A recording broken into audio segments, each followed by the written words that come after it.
ನಮಸ್ಕಾರ ಎಲ್ರಿಗೂ. ಇವತ್ತು ಬಂಗಡಿ ಮೀನು ಸಾರು ಮಾಡೋದು ಹೇಗಂತ ನೋಡೋಣ ಬನ್ನಿ. ನಾನು ಮಾಡಿರೋ ರೆಸಿಪಿ ಇಷ್ಟ ಆದರೆ ಶೇರ್ ಮಾಡಿ, ಲೈಕ್ ಮಾಡಿ, ಸಬ್ಸ್ಕ್ರೈಬ್ ಮಾಡಿ.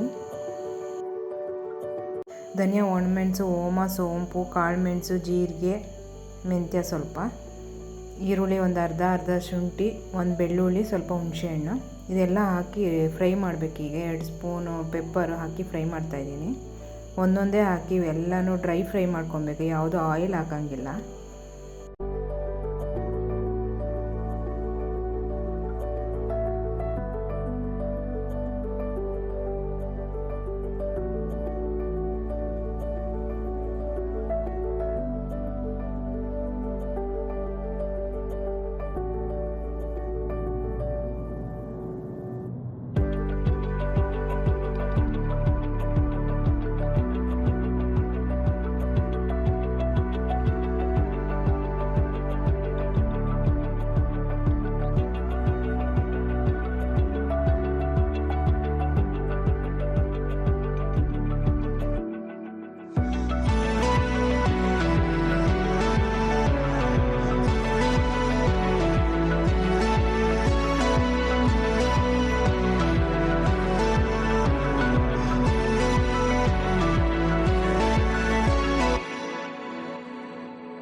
ಈಗ ಡ್ರೈ ಫ್ರೈ ಮಾಡ್ಕೊಂಡು ಮಸಾಲೆ ರೆಡಿ ಮಾಡಿ ಇಟ್ಕೊಂಡಿದ್ದೀನಿ. ಈರುಳ್ಳಿ, ಶುಂಠಿ, ಬೆಳ್ಳುಳ್ಳಿ, ಅರ್ಧ ಹೋಳು ತೆಂಗಿನಕಾಯಿ ತುರಿ ಇಟ್ಕೊಂಡಿದ್ದೀನಿ, 1 ನಿಂಬೆಹಣ್ಣಷ್ಟು ಹುಣಸೆಹಣ್ಣು.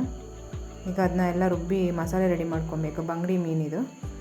ಈರುಳ್ಳಿ, ಟೊಮೆಟೊ, ಹಸಿಮೆಣ್ಸಿನ್ಕಾಯಿ ಕಟ್ ಮಾಡಿ ಇಟ್ಕೊಂಡಿದ್ದೀನಿ ಸಾರಿಗೆ. ಈರುಳ್ಳಿ, ಹಸಿಮೆಣ್ಸಿನ್ಕಾಯಿ ಎಲ್ಲ ಹಾಕ್ತಾಯಿದ್ದೀನಿ. ರುಬ್ಬಿಟ್ಟಿರೋ ಮಸಾಲೆ ಹಾಕ್ತಾಯಿದ್ದೀನಿ. ಈಗೆಲ್ಲ ಹಾಕಿ ಮಿಕ್ಸ್ ಮಾಡ್ಕೊಳ್ಬೇಕು.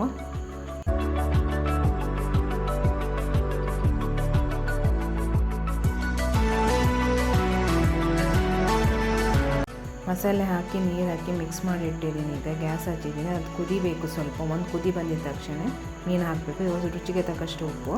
ಈಗ ಪ್ಲೇಟ್ ಮುಚ್ತಾ ಇದ್ದೀನಿ ಒಂದು ಕುದಿ ಬರೋವರೆಗೂ.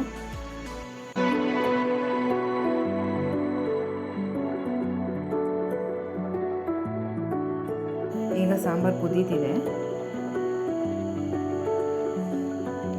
ಬಂಗಡಿ ಮೀನು ಹಾಕ್ತಾ ಇದ್ದೀನಿ.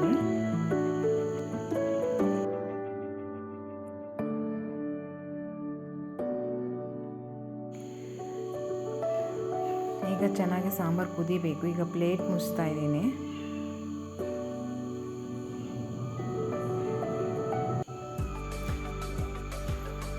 ಈಗ ಸಾಂಬಾರು ಕುದೀತಿದೆ.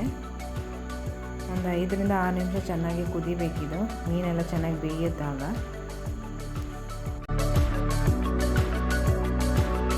ಬಂಗಡಿ ಮೀನು ಸಾರು ಈಗ ರೆಡಿಯಾಗಿದೆ. ನಾನು ಮಾಡಿರೋ ರೆಸಿಪಿ ಇಷ್ಟ ಆದರೆ ಶೇರ್ ಮಾಡಿ, ಲೈಕ್ ಮಾಡಿ, ಸಬ್ಸ್ಕ್ರೈಬ್ ಮಾಡಿ. Thank you.